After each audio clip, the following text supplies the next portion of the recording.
और दिल्ली के आईटीओ के पास है अन्ना नगर। सैकड़ों लोग छोटे छोटे कच्चे मकानों में रहते हैं। बारिश काल बनकर आई, कई घर बारिश के पानी में बह गए। इंडिया टीवी संवाददाता मनीष प्रसाद उस स्पॉट पर पहुंचे और उन लोगों से बात की जिनके सिर से आज छत छिन गई। ये तस्वीर किसी पहाड़ी इलाके की नहीं बल्कि देश की राजधानी दिल्ली की है और ये आईटीओ के पास अन्ना नगर है जो कि WHO बिल्डिंग के ठीक करीब में पूरा इलाका पड़ता है। यहाँ पे करीबन 2000 से ज्यादा घर हैं और ठीक सामने यहाँ पर नाला है। ये नाला एडजॉइनिंग नाला है और इसी नाले के साथ में जो तस्वीरों में आपको दिखाई दे रहा है ये घर गिरता हुआ, ये इन्हीं का घर है।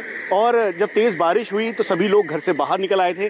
क्या नाम है आपका? मेरा नाम पुष्पा है। पुष्पा जी, ये वीडियो आप ही के घर का है? जी हाँ जी। तो कितने बजे की बात है और कैसे तेज बारिश हो रही थी? बारिश तो तेज हो रही थी, 8:10 की बात है उस टाइम, या 8:10 या 8:15 यही टाइम है। इतना समय नहीं मिला देखने का क्योंकि ये तो था जल्दी से घर बाहर निकलो। यहाँ पेड़ था पहले, वो जैसे पेड़ गिरा इनका, तो इनका पेड़ गिरता हुआ देख के हम लोग घर से बाहर निकले और जैसे ही बाहर निकल के 10 कदम की दूरी पे आए वैसे ही तो हमारा घर गिर गया।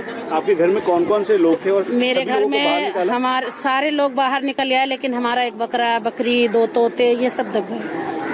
और घर का सारा सामान भी चला गया? सब कुछ। सभी लोग लगातार चिल्ला भी रहे हैं कि घर से बाहर निकलो, घर से बाहर निकलो। बहुत वो हमारी एक रिश्तेदार आई हुई, उन नेत्रहीन है, उन्हें दिखता नहीं, उन्हें बाहर निकालते निकालते थोड़ा समय लग गया और इतनी देर में तो मकान दब गया।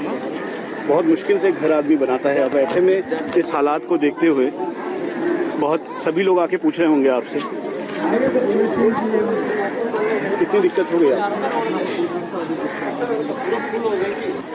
दिक्कत ये है सर, क्या है, कुछ भी नहीं है। इतने सालों से जो भी जोड़ा था। क्या क्या सामान था उस समय? सब कुछ था।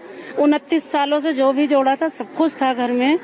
फ्रिज, टीवी, अलमारी, सिलेंडर, खाने पीने का सारा सामान सब कुछ था। ये कितने टाइम से आप यहाँ पे रह रहे हैं? और हम क्या तो काफी सालों से रह रहे हैं। देते हैं सब, मतलब जो कागज हैं वो सब बने हुए? सब कुछ थे लेकिन कुछ भी नहीं बचा है। ये लगा लो मोबाइल भी बाहर नहीं निकाल पाए, वो भी दब गया क्योंकि जब नाला भरा तो घर में पानी भरने लग गया तो सामान उठा उठा के ऊपर रखने लग गए। जब बाहर निकलने लग गए तो सामान को लेके भागे, हम खुद भागे। अभी भी आप देखें जो लोग हैं अपने घरों में सामान है, वो क्या कहते हैं, 10 घर थे किनारे पे, 9-10 घर गिरे हैं, लेकिन उनका जो आधा बचा है तो अपना सामान निकाल रहे हैं। हमारा तो घर ही नक्शे में नहीं है तो हम क्या निकालें सामान। आपका कौन सा घर था? ये सामने दिख रहा है साहब, जिसमें बेड है। 2 मंजिल का मकान था हमारा, कुछ भी नहीं रह गया, कुछ भी नहीं है। बच्चे के कपड़े तक नहीं है इस टाइम। हम बिल्कुल रोड पे आ चुके हैं। दिक्कत इस बात की है कि यहाँ पर करीबन 10 घर थे और एक जो तस्वीरों में घर टूटता हुआ दिखाई दे रहा है वो पुष्पा जी का है। परिवार के सभी लोग घर से आनन फानन में निकले।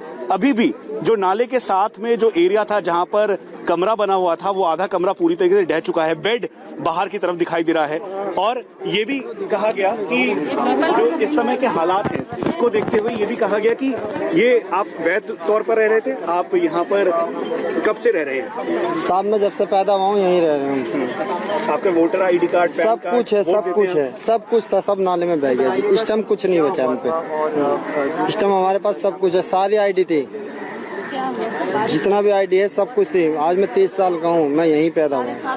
मेरे पास अब कुछ भी नहीं रहा, मेरा सारा कुछ बह गया इस पानी के अंदर। अभी आप तस्वीरों से आप समझ लें कि यहाँ पर जो नाले के पास एडजॉइनिंग 10 घर थे वो पूरी तरीके से तहस नहस हो गए। सवाल ये उठता है कि आखिरकार इस पे पूरी रिस्पॉन्सिबिलिटी किसकी है? कैमरा पर्सन प्रवीण के साथ Manish Prasad, India TV, Delhi. Corona का आंकड़ा हर दिन नए रिकॉर्ड बना रहा है, लोगों को डरा रहा है, लेकिन बड़ी बात यह है कि अब सामने आ रहे ज्यादातर मरीज एसिम्प्टोमेटिक हैं। मतलब कोरोना के जो लक्षण होते हैं वो उनमें नहीं दिखते। सवाल यह है कि फिर कैसे पता चले कि उन्हें कोरोना है? पहली बार इंडिया टीवी संवाददाता उस लैब में गए जहां कोरोना का लाइव टेस्ट होता है। कैसे वायरस पकड़ में आता है, कैसे उसकी पहचान होती है, सब कुछ पहली बार कैमरे पर देखिए।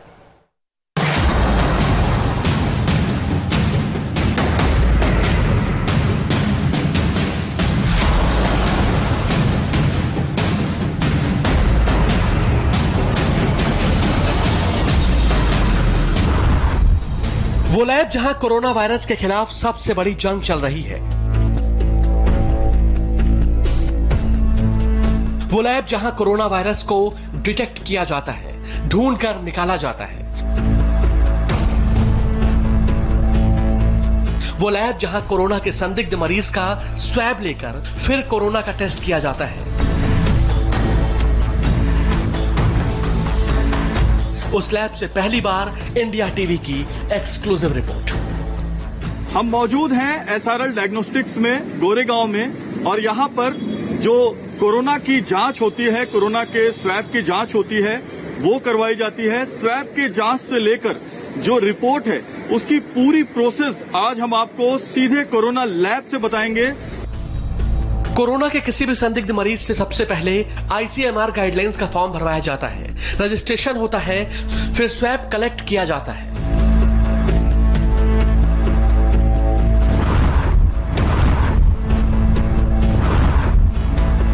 अभी एक पेशेंट यहाँ पर आए हुए हैं, हम देख सकते हैं। ये एक पेशेंट है जो यहाँ पर अपनी इंक्वायरी करने आए हुए हैं। आईसीएमआर का एक पूरा फॉर्म है जो एसआरएल लैब का है, वो इनको दिया जा रहा है। ये पूरा फॉर्म यहाँ पर ये भरेंगे।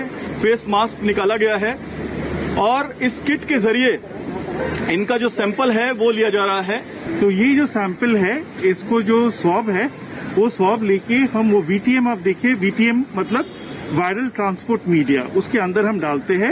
ये वीटीएम है जिसमें जो स्वैब कलेक्ट हुआ है वो वीटीएम में हम डाल देते हैं। ये वीटीएम जो किट है उसके अंदर ये डाला गया और लीकेज भी हो जाए उसी प्लास्टिक कंटेनर के अंदर ही होगा, बाहर नहीं फैलेगा। स्वैब के संपर्क में आने वाले सभी लोगों के लिए पीपीई किट पहनना अनिवार्य होता है। पूरी एहतियात बरतते हुए कोरोना संदिग्ध के स्वैब को एक्सट्रैक्शन लैब ले जाते हैं। ये दूसरा स्टेप है जहां स्वैब के अंदर आरएनए से डीएनए को अलग किया जाता है। इस प्रक्रिया में आधे से 1 घंटे का वक्त लगता है।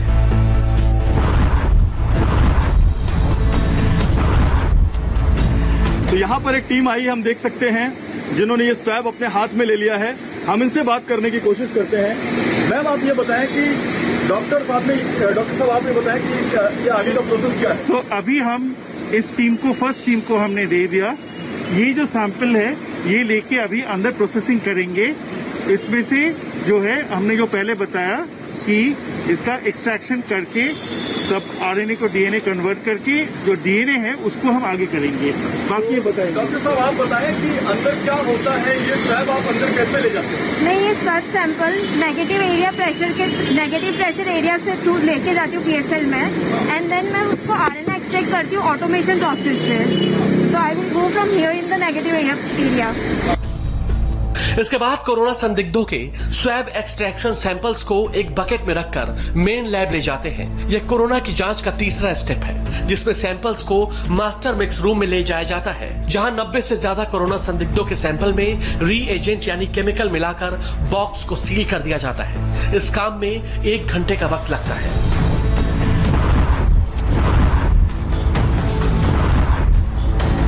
इस सिक्योर्ड बक्से में, और यहां से इस लैब के अंदर गया है, जहां पर इसमें कुछ और केमिकल्स और कुछ और चीजें मिलाई जाएंगी।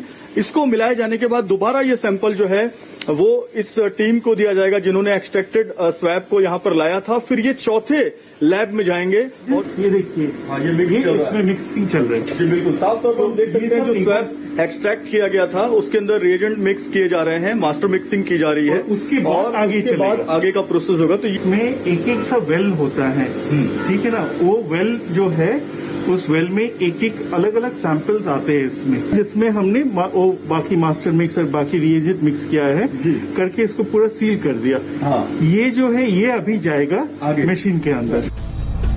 इसके बाद शुरू होता है चौथा स्टेप, कोरोना की जांच का सबसे महत्वपूर्ण स्टेप। इसे आरटीपीसीआर रूम कहा जाता है। यहाँ एक मशीन के अंदर 92 मरीजों के सैंपल की टेस्टिंग होती है। इस प्रोसेस में 1.5 घंटे का समय लगता है।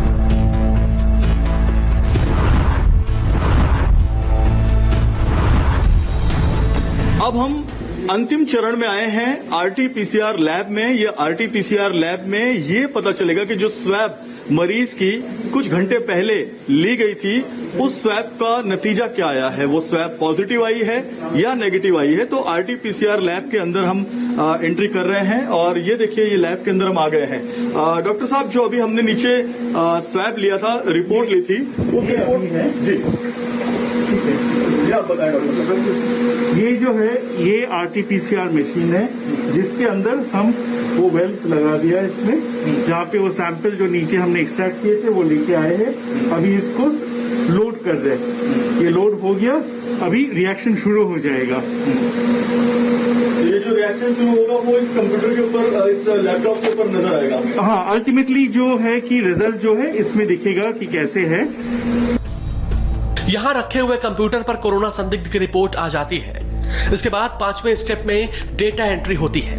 ICMR के पोर्टल पर सारी जानकारी अपलोड की जाती है।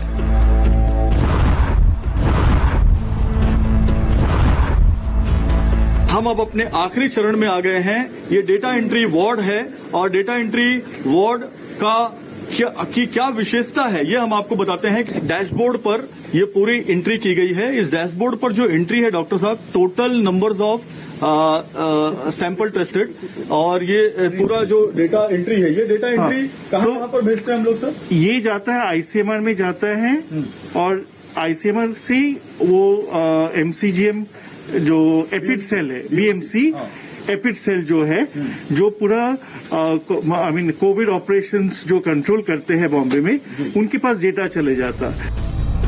कोरोना के खिलाफ जंग में इन लैब्स का बहुत बड़ा योगदान है। डॉक्टर और स्वास्थ्य कर्मी यहां अपनी जान खतरे में डालकर कोरोना के खिलाफ बहुत बड़ी जंग लड़ रहे हैं। कैमरामैन सचिन सावंत के साथ जय प्रकाश सिंह, इंडिया टीवी, मुंबई।